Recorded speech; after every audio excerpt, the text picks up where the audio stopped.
Well, the Hey, good news is we don't have the Alien Week bumper that we got to put on the front of it. nope, nope, and hopefully this thing will actually record right this time. That would be sweet. Yeah, I don't know what the hell happened last time. I clicked the right buttons and everything. I mean, I obviously clicked the right buttons because it started recording, but for some reason it stopped, and I don't know why. You just clicked them too hard and they came back. Apparently. So, alrighty, that's there. Stream is good. It is alive. I'll go ahead and pop out the chat just in case.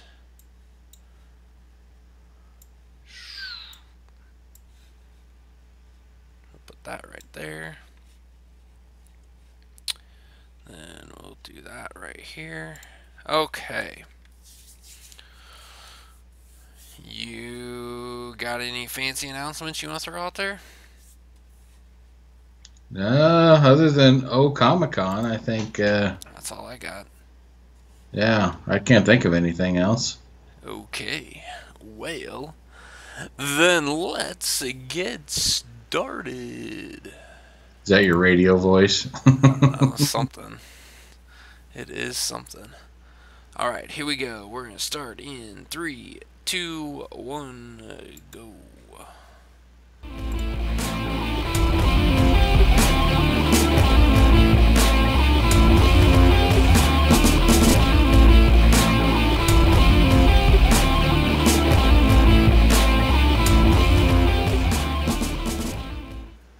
Welcome everybody to Geekvice, episode 179, proving any vice with enough geek can become a virtue.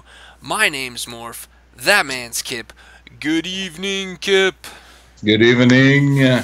How are you doing this lovely, cool summer day? I know it's been odd in a good way.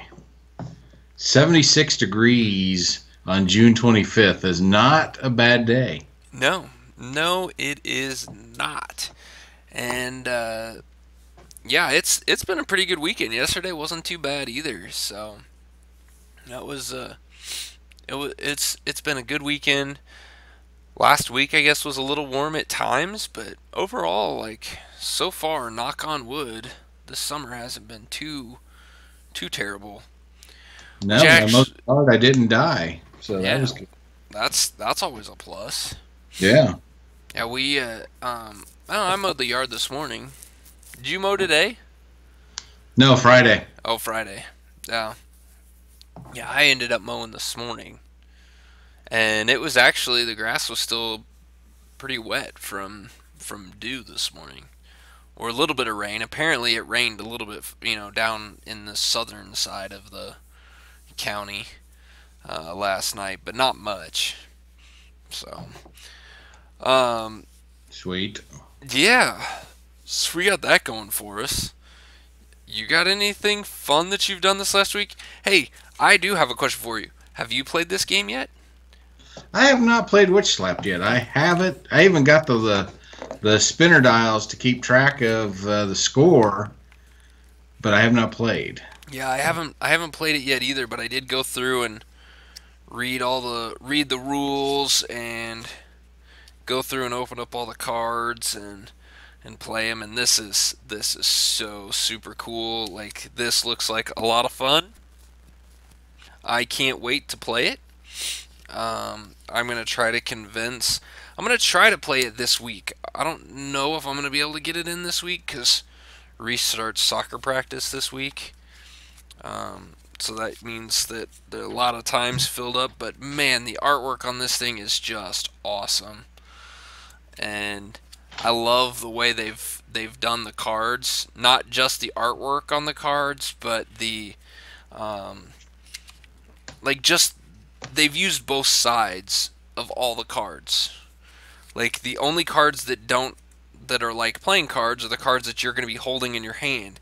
Every other card here, if it has two sides to it, it has two sides for a reason. Like, the the character cards, like the witch cards, you have on one side is the character that you are. So they sit there and tell you that you're Jade Vixen, and then the other side gives you who you want to target. Which I know this is backwards, and I wish I could fix this on my camera, but it still looks cool. Which is It looks Hagatha. forward to me. Did it look forward to you? Yeah. Oh well, sweet. That's always good to know. When I see it in the image that I have. Well, although you're looking at it through Skype, which I think is probably the reason why it comes out right, but I think on YouTube it's probably backwards. But either way, the characters, these are your target. Which witches you want to go after? Which witch? Which Which witch? witch? So Well, it's we're talking witch slapped. I don't remember if we even said that for the people who are not watching the video. Oh, that's a good point. Yeah. So we're talking about Witch Slapped here. This is a new game from Prolific Games, and it was backed on Kickstarter, and so that is really cool. And I also like that the numbers, like your point system. I didn't get the spinner dials, but the cards to keep track of your life have numbers on each side of them, and they're not always necessarily the same number, like 3 and 1. Yeah. So that you can do all the math. I'm sure that John and Bill did all the crazy math stuff to make sure that that it all worked out and you had every possible combination. Because they're smart like that. Absolutely. Anybody who can design a game, in my opinion, is smart. Yeah, they're way smarter than I am. That's for damn sure. That's for dang sure. But yeah, I'm looking forward to giving this thing a try. I know that they were at Origins, I think, was the last convention they were at. Showing pictures of we them. haven't talked to those guys in a long time. They need to come back on. Yeah, we need to try to have them on. I know they are going to be at Gen Con. I am almost positive they will be at Gen Con. So, hey, me too. I'll be at Gen Con. that man over there on the other side of the screen, on that side, he will be at Gen Con. And so, if you are going to be at Gen Con, you should let us know. Send us an email or hit up at Kip Killigan on Twitter, and maybe you can meet Kip in person. Play a game with me, and that way you're guaranteed to win. Yeah. Because I never win. And you will definitely get to be able to play Witch Slap because you could just go to the Prolific Games booth, and I will guarantee you that game will be played at wherever Prolific Games is at. With it being their new game and all.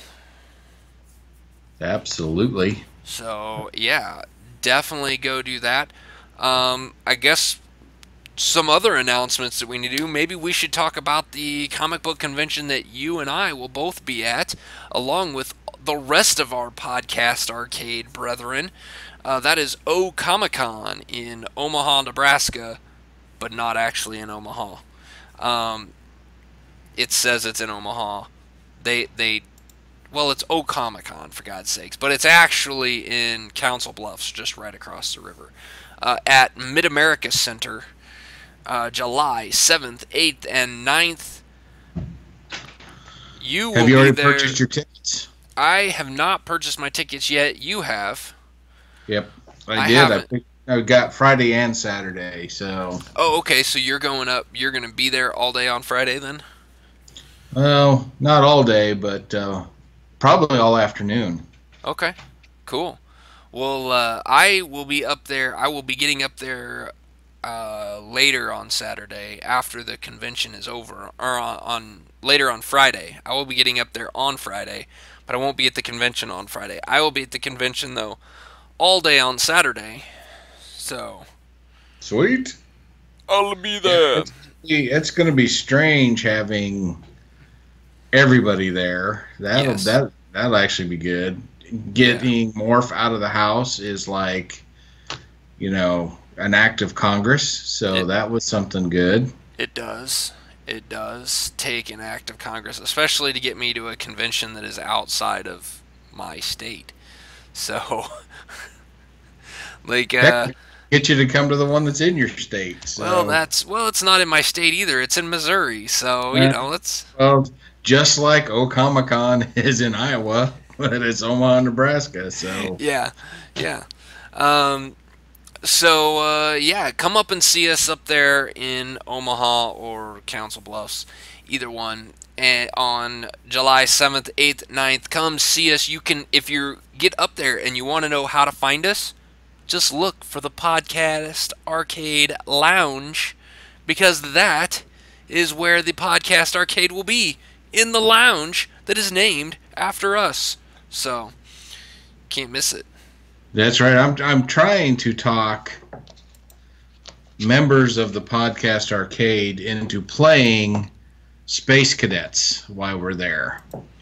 Just get a game going and maybe get it recorded, and because I think with that group of people, it could be pretty damn funny. Yeah. Oh, I'm pretty sure it would be hilarious. So yeah, that's I think that's got to happen. That's got to happen at some point on that Saturday. So yeah, I'm also bringing up my entire family and possibly one other kid. So my wife will probably want to kill me, but she has approved that she will be at a comic book convention, which is a big deal for my wife, because she still thinks me doing this podcast is a little kooky. So um, she's finally just accepted the fact that I'm nuts, and she's just going to have to live with it. Yeah, well, the hard part for her was to realize that you weren't alone in your endeavors. So Yeah. maybe it's her that's abnormal, and you're the normal one. That's probably the hard part for her. That very well could be, and I think once she gets there to the convention and realizes, oh, geez, there's this many people. Yeah, it might actually change the way she thinks of the whole thing. I don't know. Probably not. She's probably not changed the way she thinks of me, but because I mean, I'm just crazy anyway. Well, there's that. So let's talk about you going and seeing a movie that I have sworn off completely and said I would never spend money to go see, but you went and saw it. Because I crazy like that. So I did. We went and saw. I want to ask you this question. Okay. Did Michael Bay redeem himself with this Transformers movie? I think he did, to be honest. The beginning of the movie, a little bit cheeseball. I'm going to admit. The scene where you get introduced to all the Autobots. I hate that they even did it in the first movie. They gave them these over-the-top personalities that just didn't quite fit. You know, these are warriors. These are basically soldiers. Mm-hmm. And I can understand being, a little bit of work hard, play hard. But I don't know. It to me, that part didn't work. But after we cleared that and got to the action sequences and everything, I thought the movie worked really well. No. I have said that I wasn't going to go see this movie.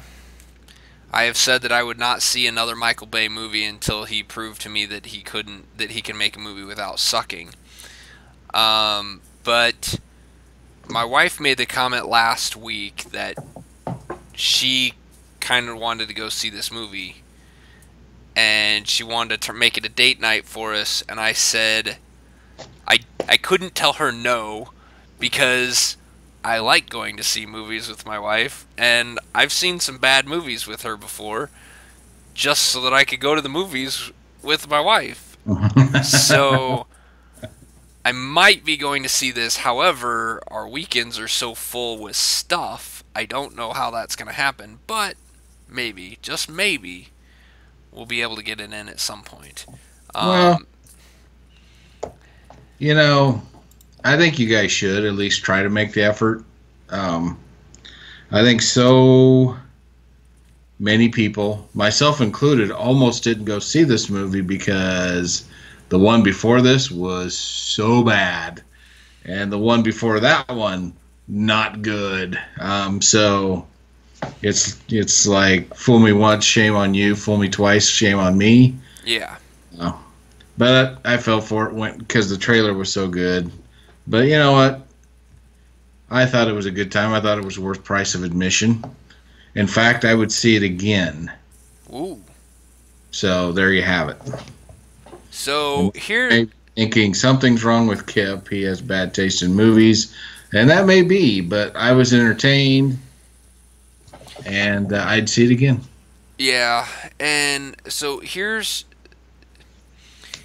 where I think some things have finally come around, and I hope that this is a sign for Michael Bay and a sign for the Transformer franchise. But so we're recording this on the 25th of June, 25th of June. I should get my months right. 25th of June. The movie came out on the 21st of June, so it came out 4 days ago. I guess technically 5 days ago. It came out on like Wednesday, yeah. Yep. So 5-day opening weekend, or 5-day, yeah, I guess first 5 days. The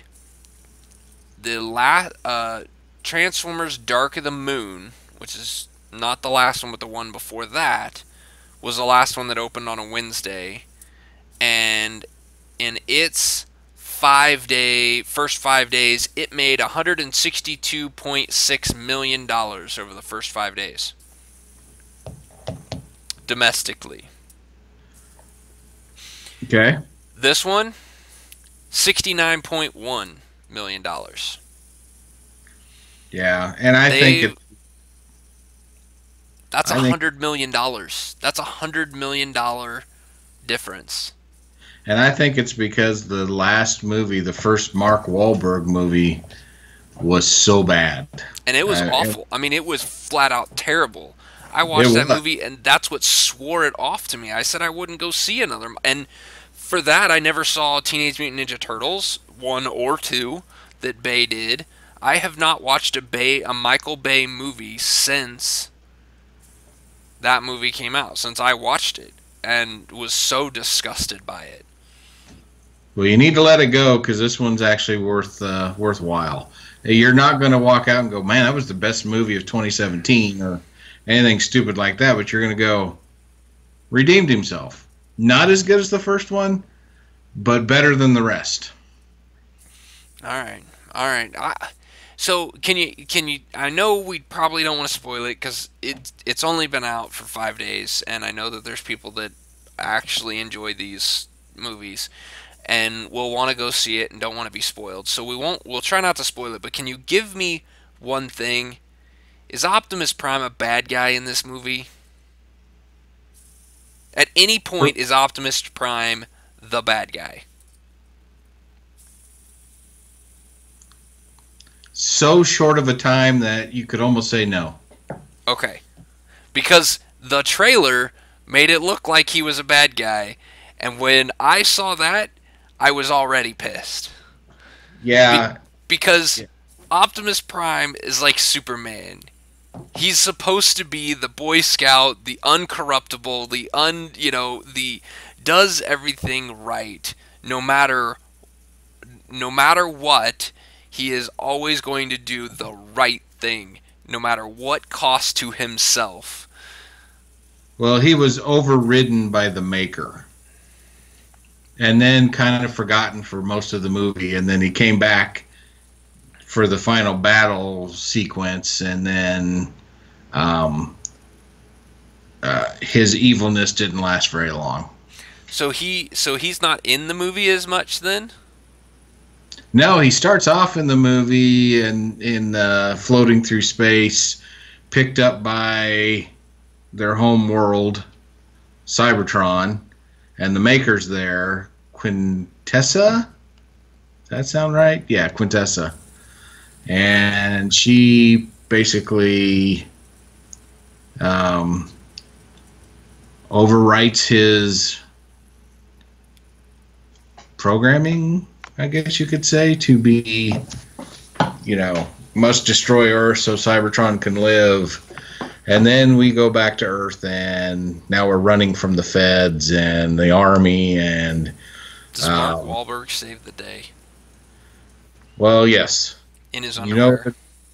You know what the name of the movie is, right? Transformers? The Last Night? Yeah. Yeah. So that's what it's based on. So he's the last night? Huh? So Mark Wahlberg's the last night? Well, you don't want me to spoil anything, I don't want you to... No, because people are going to want to... Man, see, this is... And here is my problem with Michael Bay and his damn Transformers movies. The humans are supposed to be secondary characters, not primary characters. Mark Wahlberg could be in the movie. I don't care. But he's a schmuck compared to the Transformers. He's not... Wait till you see what they do. All right. Because then they give you a reason why Earth is so damn important to the Transformers. Okay. All right. Yeah, I don't think it matches up with anything other than this movie, but that's fine. I don't care. I'm like you. It's all about the robots fighting each other. There's some Dinobots in there. There is some gorgeous cars. Holy cow, I love these cars. The girl... Okay, so there's two strong female characters in this one instead of one. Okay. One is like this tween age girl. She's actually pretty awesome. She's, if she plays her cards right, she's probably got a really good Hollywood career in front of her. And then the other girl is Star-Lord's mom. Oh, really? Yeah, Laura...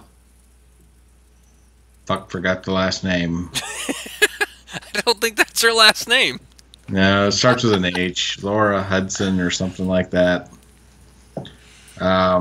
She plays Star-Lord's mom, and she's been in a few other things. She seems to be like the Laura Haddock. That's her name. Haddock. That's right. She seems to be in a lot of these types of movies. She was in The Musketeers, which is a show I really liked, but she was also in... was she in the BBC Musketeers? Yeah, the BBC Musketeers. Who was she in that one? I thought you had her profile up. She played something called Pauline one episode, so... Yeah, I thought she was in something else. Da Vinci's Demons. Did you ever watch that TV show? Yeah, pretty decent. After a while, I kind of got tired of it, but the first couple of seasons were pretty good at Da Vinci's Demons. Gotcha. Yeah. No. So she's in everything. You see her face, and you're like... Yeah. You know who she is. Yeah. It's that lady. Yeah. Oh, yeah. She was actually in the first Captain America, too. Yes, I do remember that. I remember seeing... As an autograph seeker is what she's credited for. Right, yeah. I remember looking that up when she got cast as Star-Lord's mom. Like, what else has she been in? Luckily, she doesn't sing in this movie, because she sang in the Guardians of the Galaxy Volume 2. Not good. No. But one of the amazing things about her character in the Transformers was no matter where they were, no matter how far away they were from her actual closet, she always had a change of clothes to fit the situation they were in. Like, she was basically snatched off the streets, taken to where Anthony Hopkins lives, which is another country, and they had a change of clothes for her that was skin tight, and he just happened to have that size laying around in his castle. So, of course he did. There you go. So, There. Well, Okay. Another thing, when you go see this movie, uh-huh. you might want to take like uh, some notes and count all the things that are direct ripoffs of other movies. Oh, jeez. There are um, drones that look like TIE fighters. There is a C-3PO ripoff. Um, there is a aircraft, kind of a delta wing bomber with propellers. Looks a hell of a like the bomber that Captain America took down into the North Pole in the first Avenger movie. Captain America, the first Avenger. Oh, jeez.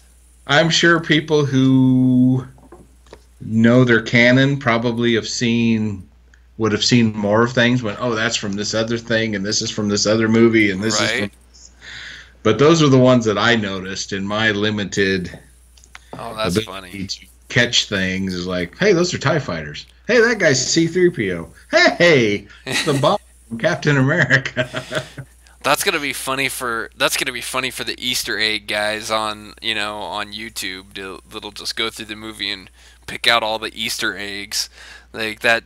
That'll actually be fun to watch. I'll have to go check those out because I'm like you. Like I'll be able to pick out a few of them. I'm not gonna pick out very many because I'm not very good at that stuff. But Yeah, me that's neither. that. It's always fun to go back and watch those videos and be like, oh, I remember seeing that. I didn't know what it was. Yeah, Yeah. there's some scenes where these things are basically kind of growing out of the ground, and I can't think of the sci-fi movie that I saw those in before, but there's like a horror or thriller type of sci-fi movie that had the exact same shape, looked exactly the same. Um, there was a scene in a submarine that had kind of a glass opening even in the water. Kind of reminded me of either Hellboy or League of Extraordinary Gentlemen. I can't think of which one, Mm. but it's like, wow, this looks like a rip off of something else, but I couldn't quite place it. But it's like, there it is. Well, Even there's try a to hide. chance. Maybe next weekend. I might be able to fit it in next weekend on like Sunday. So Yeah, I think it's worth it. or or actually, so how this movie's PG-13, isn't it? Yes, I might be able to and take the kids next week because I've got Monday and Tuesday off for the 4th of July. how upset would you be if your kids hear the word shit? Oh, they listen to me, so it shouldn't be that big of a deal. Okay, because they say shit a lot in this Okay. movie. All right. Well, That's it's PG-13. I'll let Amber know that's the worst of it, and let her make the decision. But I mean, they hear me. I mean, they just talk to me and hear me talk. So yeah, it's. Um, I try to tone it down as much as I can for this thing, just because I don't know who's watching and listening. But um, yeah, they listen to me cuss, so it shouldn't be a problem. Yeah. Well, maybe all four of us will be able to go see that, and the kids love Transformers anyway. They like big giant robots, so they might get a kick out of that. So one other things that I want to throw out there, while I was looking up information about this Transformer: The Last Night movie, I ran across this thing that I thought was actually really interesting, and that is that Wonder Woman has now outpaced all three of the previous DC Extended Universe releases as it just passed Batman vs Superman: Dawn of Justice, which had brought in $311.3 million over the same amount of time. The Wonder Woman has now approached $320 million domestically. So, and it is on its fourth weekend release, and it is still holding strong. For something that's already been out 4 weeks and still making the amount of money that it's making every weekend is huge. Huge. So that goes a lot to showing how good that movie was and how maybe, just maybe, this will give DC the the foothold that it needs to start making some movies the way they need to be made for the DC universe and stop trying to copy Marvel. Well, yeah. I mean, Even if they copied Marvel, I'd be okay with it. But they went, well, oh, Marvel went a little bit dark, so we'll just go pitch black. You yeah. know, it's they didn't know when to stop. So Well, and don't go dark with characters that aren't dark. I mean, yeah, I think that's why Suicide Squad wasn't a complete flop because it went dark, but it was supposed to go dark. It was all bad guys. I mean, that's why The Dark Knight works with the Joker because it's supposed to be dark. Like there's dark characters. But yeah, so I saw that and I'm like, you know what? Hey, that is really good for Wonder Woman. I still haven't seen it yet. I haven't been able to convince my wife to go see it. So, um, but I will end up watching it. you do need to see it. It's worth it. I will do that. It may be so far the I liked it better than Guardians of the Galaxy 2. I can So I can see that. and From I what love Guardians of the Galaxy 2. yeah, So from what I've heard, it is definitely a movie to be looked up to. So, um, all right, that's what we got for our movie stuff. Now, let's talk a little bit about D&D. let's do that. So, last night, as of recording this, last night we had our D&D session, and it was we had a plan. Let's put it that way. We had a plan. We came into this now. John and his wife Holly, they missed the session before this, and so their characters were sick during this time, so they weren't there. So nobody had to play two characters, and our GM didn't have to keep track of everything. So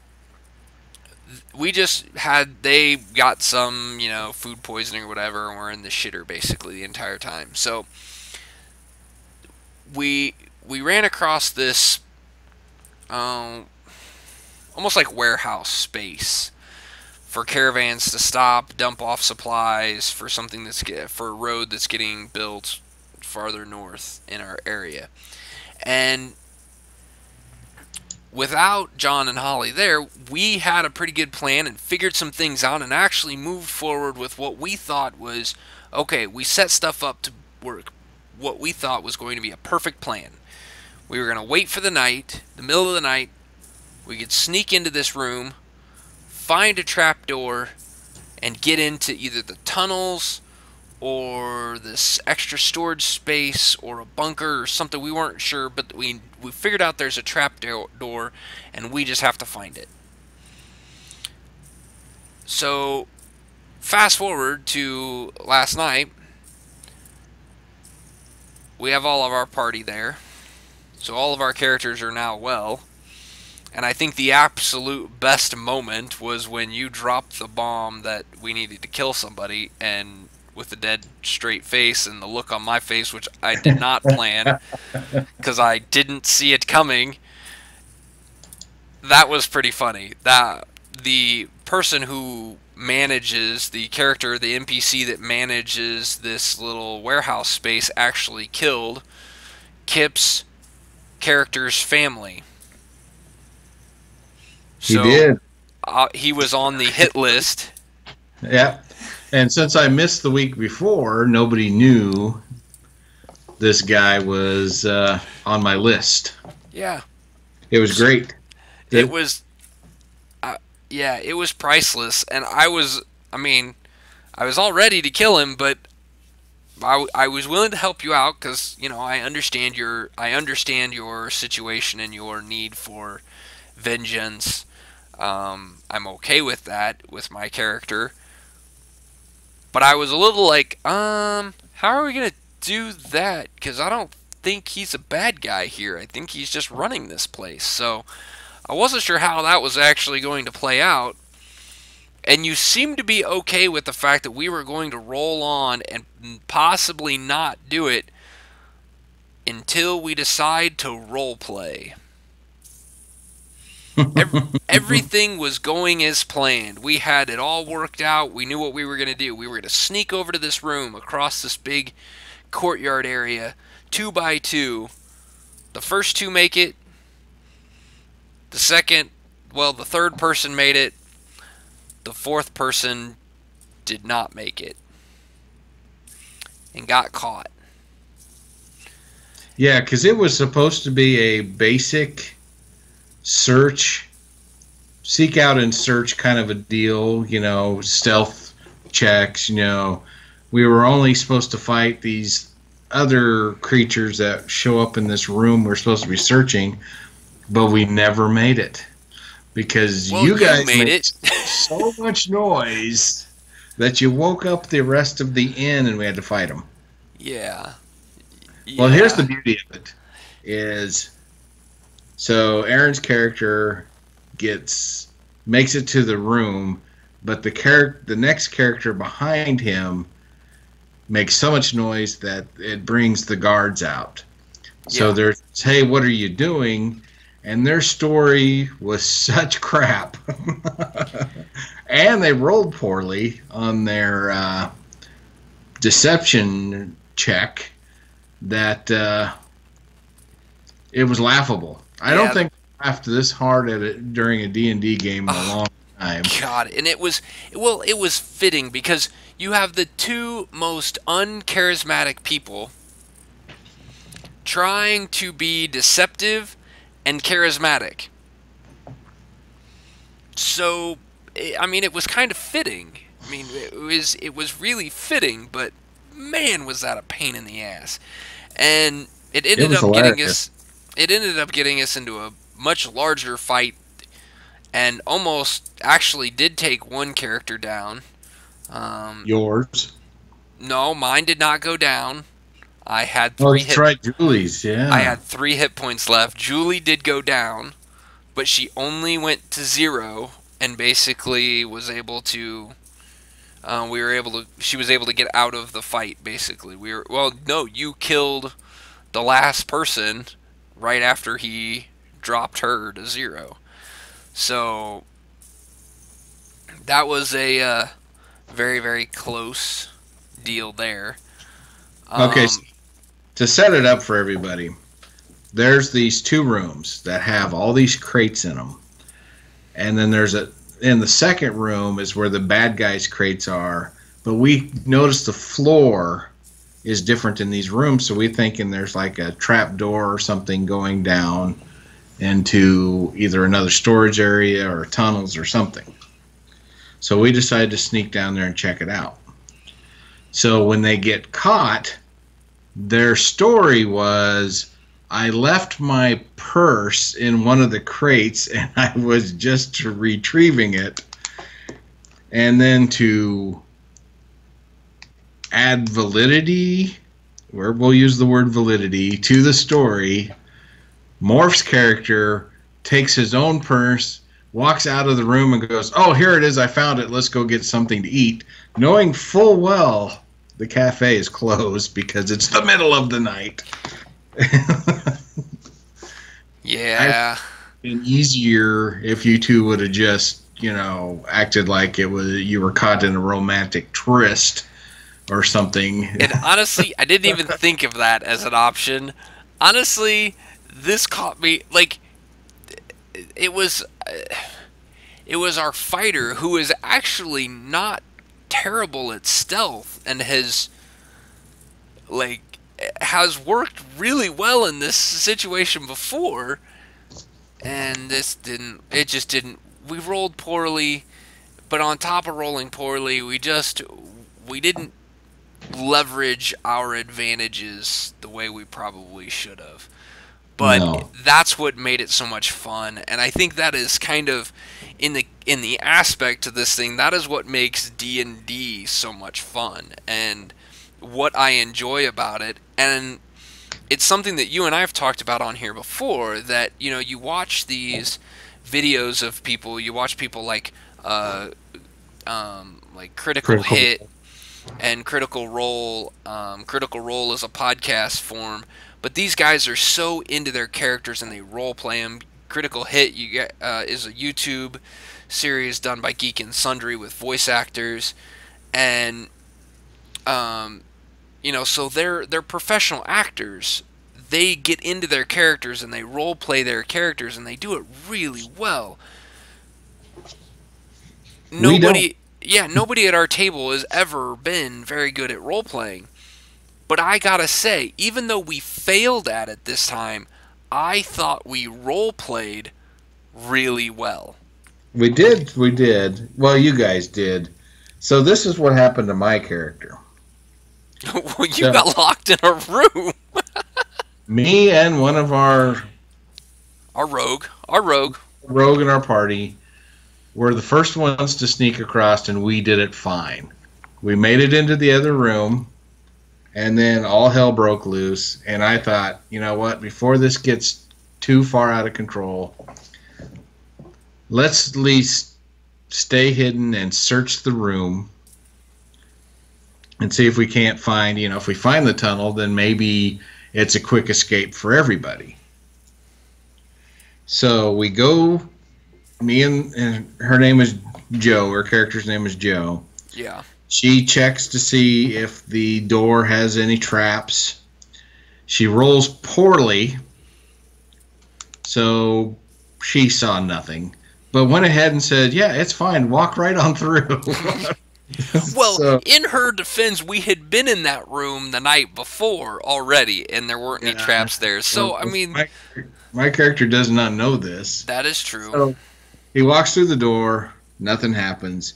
She comes in with him. We're starting to check, and then these lizard creatures come out of this hatch on the floor. So the fight's on, right? Yeah. Oh, yeah, for one of us. Yeah. The other one walks out of the room and shuts the door, leaving me alone with 3 lizard men. Well, there were only 2 at that time. The third one did end up showing up. The third one showed up. So basically, I'm spending 5 minutes in heaven in a closet with lizard men while my teammate leaves me. And not only does she leave you, she closes the door. She did announce that she did not lock the door so that you could get out, but she then pulls a crate. She hears all the yelling out in the courtyard of me and our other character, Aaliyah, trying to get the guards to just leave us alone and let us go back to our room. And she hears all this and decides she's going to try to help convince them, and she pulls a crate down and then comes stumbling out like she was looking for rats in there and fell asleep. And yeah, so that's story number 2 that the guards had to buy. But that story they bought completely because she's a rogue and is very charismatic. And I think she rolled a nat 20. Probably. I think that's the case. But it still does not account for locking me in a room. Well, shutting the door. Yes, just closing you. Yeah. I'm not going to be able to open this door because I'm fighting 3 guys. So, right.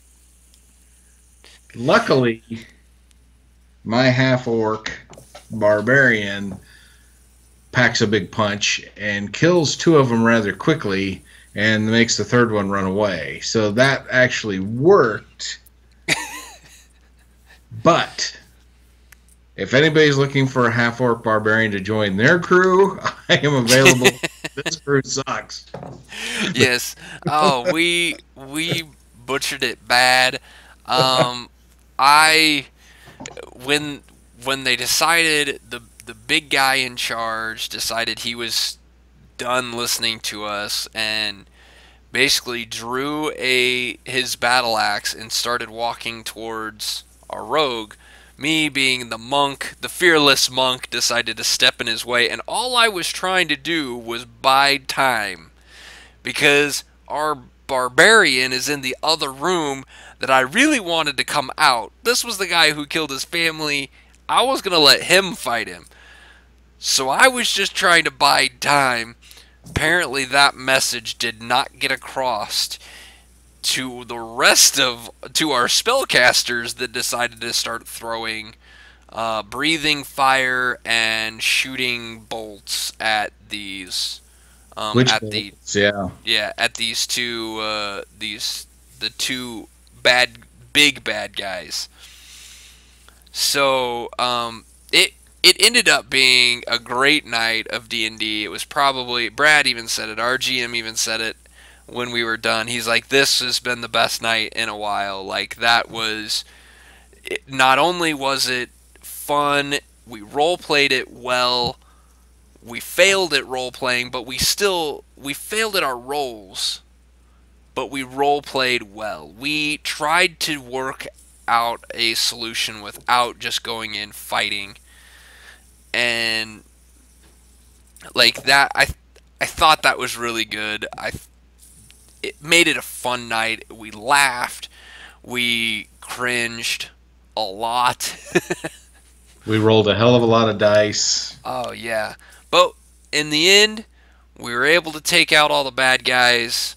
You were able to defeat the lizard guys and then come out and help us, and still deliver the final blow on the guy who killed your family. So that had to been, you know, uh, That was pretty nice. That was satisfactory. there was some redemption there. This is what's funny about our group. In battle, there's other funny things, but in battle, we will have somebody roll well on an attack, and then they've got all these damage dice. They roll it, and it'll be like for 7 points of damage, for 5 points of damage, for I don't know if anybody ever got more than 10. I don't think so. So it's like the death of 100 cuts. Yep. It's what it's like fighting the rest of the group.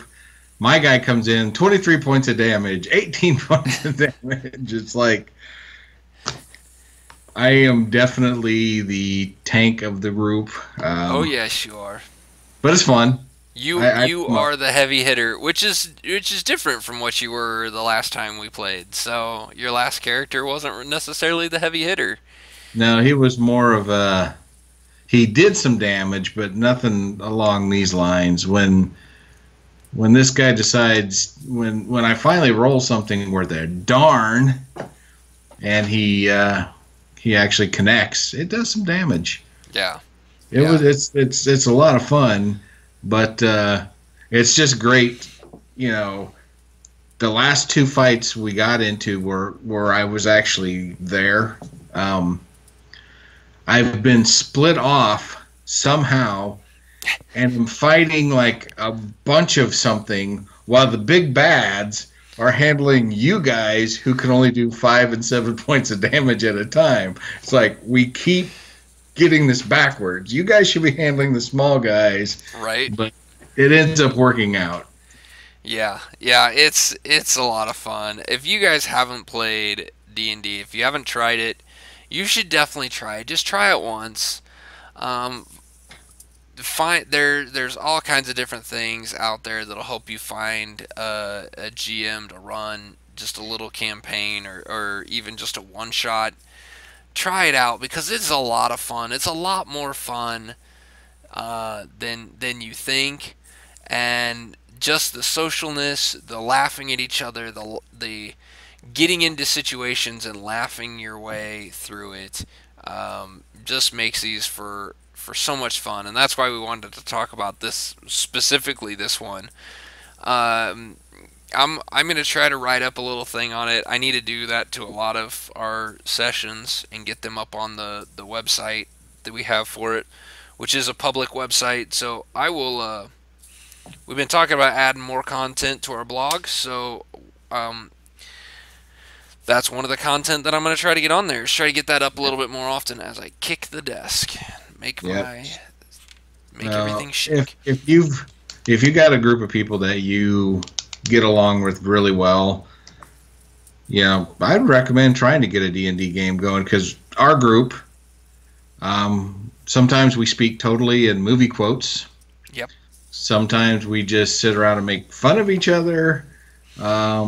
It's just all in jest. I mean, like last night when we played, we laughed so hard. It was great. I mean, Well, even you came up with a name for our rogue, Ludi McLuderton. Looter McLuderton. All she wanted to do was loot the bodies in all the rooms after the battle was over with. Yeah. Between her and my wife going, we're rich, we're rich. Yeah. Which we do have a pretty good chunk of change. So. Yeah. But you can do crazy stuff playing D&D, like one time when we were camping out in the open and we had to distract those women that came in. Oh yeah.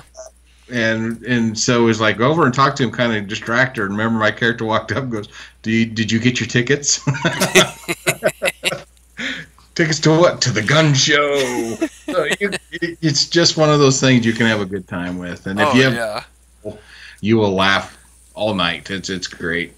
Yeah, just get rid of your inhibitions. Just play, and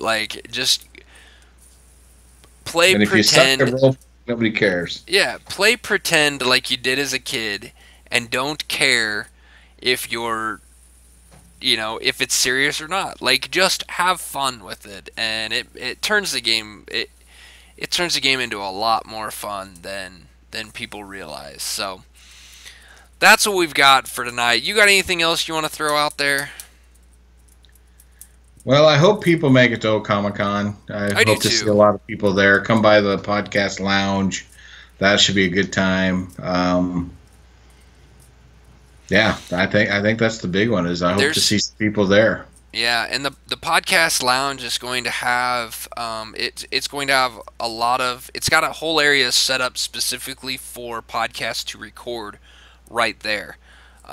So there is an opportunity that if you show up and find out when we're recording and you are there to see us, we might record a little episode just of what's going on there, and we can throw some people in there. So you come by and see myself or Kip and in the podcast arcade lounge, there's a good chance you can get on our show. So, that's right. There you go. Because you can't be any worse than we are. So that's there true. You have it. You might be able to take over for us so we can retire. It's going to make you loads of money. This is very lucrative business here. Yeah, exactly. We do it for the love of it. It's a lot of fun. So come join us there. We'd love to see some people. We'd like to see some people that are there specifically for Geekvice. That would be kind of cool to show our other podcast brethren that we've got some followers that like to have fun too. So other than that, you guys can check us out on our blog. Do we got any more movie reviews up there? Has Nor from Cheers done anything? He hasn't since the what was it, about 3 weeks ago? Yeah. So we'll have to bug him, see if he can't get some other stuff up there. And I'm gonna try to start getting. I'm gonna do a little post for our D&D website. The easiest way to find that is go to geekvice.blogspot.com. It's all right there. That'll also get you other episodes. You can check past episodes on there as well. You can follow us on Facebook, facebook.com/geekvice. You can subscribe to the YouTube channel, If you're listening to this on podcast form, you can go to the YouTube channel, tiny.cc/Geekvice. We've got this show in video form where you can see the pictures that I threw up there of Witch Slapped, but also you can check out Geekvice Gaming and the different playlists that we've done for that, the different games that we've played, and we're going to try to get some. I'm going to try to record some board games, even if it's just myself playing through some of them, and put some of those up there as well. You can follow us on Twitter. If you want to hit us up and find us at OComicCon, the best way to do it, hit us up on Twitter. Go to at Kip Killigan for that guy over there. You can follow me at Geekvice. Send us a message on there, or just tweet at us, and we will see it, and we will find a way to meet up with you guys. You can also email us at geekvice@gmail.com. That always works. You can let us know what your thoughts are, or just let us know you're coming to OComicCon. Thanks, everybody, for listening to our ramblings, and we will see you next week. Later. This podcast is part of the Podcast Arcade Network.